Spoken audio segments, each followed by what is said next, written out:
Secretary Rubio, have Not you sleeping. been at more than one meeting where President Trump has fallen asleep? That's false.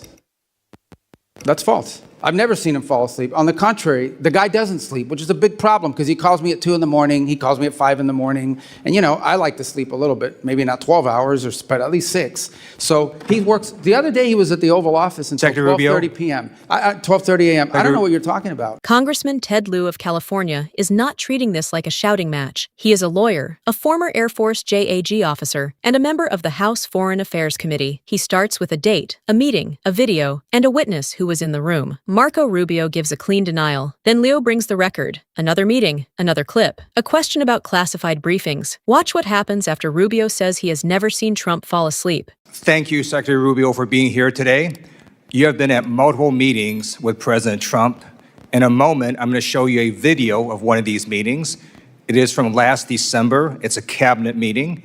I'm going to ask you to focus on President Trump, and you will see that he is sleeping while you are talking. Oh, my God. Please show the video. Products they make and what American farmers grow and produce has a fair shot to be sold around the world. On issue after issue, that's been the case. You talk about foreign aid reforms. This is not our money. This is taxpayer money. Secretary Rubio, have Not you sleeping. been at more than one meeting where President Trump has fallen asleep? That's false.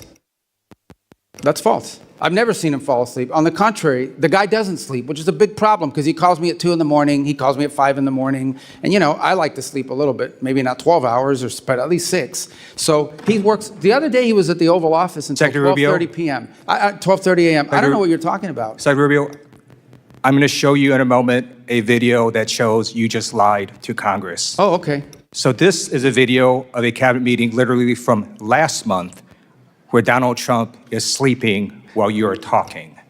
Please show this video.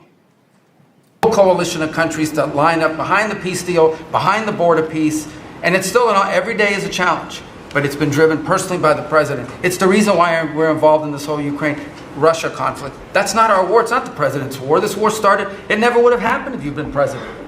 But this war is going on, and the president is trying to end it. You are literally talking about issues of war and peace, and Donald Trump is sleeping right next to you. No, he's not. If Donald Trump cannot stay awake at these important meetings where the cameras are rolling, imagine what he's like when the cameras are not there. So I'm going to ask you, have you been at classified meetings where Donald Trump has fallen asleep or had trouble staying awake? I've never been at any meeting where, and the things you're showing me now, he was not falling asleep. And So- I think so it's you're outrageous lying that I'm before again. the Foreign Affairs You're lying Committee of the United States consistently House of Representatives to asking Congress. questions about sleep. You're This is a lying to joke. Congress, Secretary Rubio. So I'm going to show you another video in a moment. The Show me all the videos you want. president's inability to stay awake on the job has caused other countries to perceive him differently. They mock him. They see he is weak and he is feeble. This is a video of a French news channel talking about Donald Trump falling asleep at a Memorial Day ceremony. Please show this video. Well, Mark, a video that appears to show Donald Trump falling asleep at a Memorial Day ceremony this Monday has been circulating heavily online. And internet users have a lot to say about it. It's also reignited rumors about the state of the US president's health. Now, in the video, social media users say that Trump is fighting sleep whilst he listens to the speech given by Defense Secretary Pete Hegseth, and that his eyes appear to be closed for a large portion of the ceremony. Now, we need to remember here that this is a ceremony to honor and remember those US military personnel who have died while serving in the armed forces. And the idea that Trump was asleep at a somber ceremony like this, well, that has triggered outrage online. Donald Trump's inability to stay awake on the job shows that there's something very wrong with his health or cognitive abilities. And in fact, on a number of occasions, Donald Trump will contradict himself in literally the same meeting or interview. In this video I'm about to show, it shows that Donald Trump says the Iranian military is both destroyed and not destroyed at the same time, something that Dina Titus alluded to. Please show this video.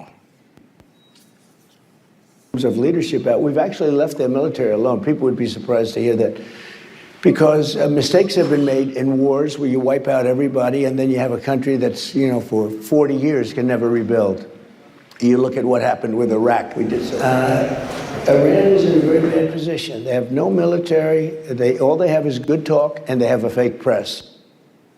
So, Secretary Rubio, instead of holding North Korean-style cabinet meetings where everyone goes around the room kissing Donald Trump's ass, I'm going to ask you to come clean with the American people and the White House as well. There's something wrong with Donald Trump's health or cognitive abilities.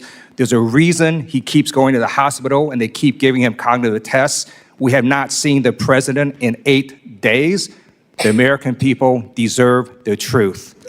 I yield back. What makes this exchange serious is not just the image of a president appearing to fall asleep. It is the answer that came after the image. Ted Lieu asked Marco Rubio a narrow question, not a theory, not a rumor, not an anonymous leak. A direct question about meetings Rubio personally attended with President Trump. Had he been at more than one meeting where Trump had fallen asleep? Rubio did not say he was unsure. He did not say he had not noticed. He did not say the video was unclear. He said, "That's false." Then he said, "I've never seen him fall asleep." That is where the record shifted, because in a congressional hearing, a clean denial is not just a political defense. It becomes sworn testimony. It becomes part of the permanent record. And once it is in the record, the next question is simple. Does the evidence fit the answer? Liu's case was built in stages. First, he played a cabinet meeting from December, where Trump appeared to be sleeping while Rubio was speaking. Then, according to Lieu, he played another cabinet meeting from the previous month. This time, the subject was not routine politics. Rubio was discussing Ukraine, Russia, war, peace, and the president's role in trying to end a conflict. That is why Liu's next point carried weight. If the president appears unable to stay awake during public meetings while cameras are rolling, what happens in the meetings the public never sees? Classified briefings, intelligence assessments, military options, nuclear threats, diplomatic crises. These are not abstract words. They are the rooms where decisions can affect families watching at home, gas prices, troop deployments, emergency alerts, alliances, war. Rubio's response did not resolve that conflict. He denied the premise again. He insisted Trump was not falling asleep. Then he tried to make the questioning sound unserious, as if the House Foreign Affairs Committee was wasting time talking about sleep. But Lieu was not really asking about sleep. He was asking about capacity, transparency, public trust, and whether the officials closest to the president are willing to acknowledge what the public can see for itself. Then Lieu widened the timeline. He brought in a foreign news report about Trump appearing to fall asleep during a Memorial Day ceremony. That matters because American power is not measured only by speeches in Washington. It is watched abroad, by allies, by adversaries, by governments looking for weakness, by markets looking for instability. And then Lieu moved from the visual record to the verbal one. He played Trump's comments on Iran, where, according to Lieu, the president appeared to contradict himself in the same discussion, saying Iran's military had been left alone, and then saying Iran had no military. That is not a medical diagnosis. It is not proof of a condition, but it is a pattern Lieu wanted placed into the record. The videos, the denial, the foreign coverage, the contradiction, the unanswered question about classified meetings. This is how institutional trust breaks down, not all at once. Piece by piece, a public image is dismissed, a direct question is denied, a witness insists nothing happened, and the record is left showing something the answer did not explain. In a democracy, the president can be defended, but the truth cannot be asked to look away.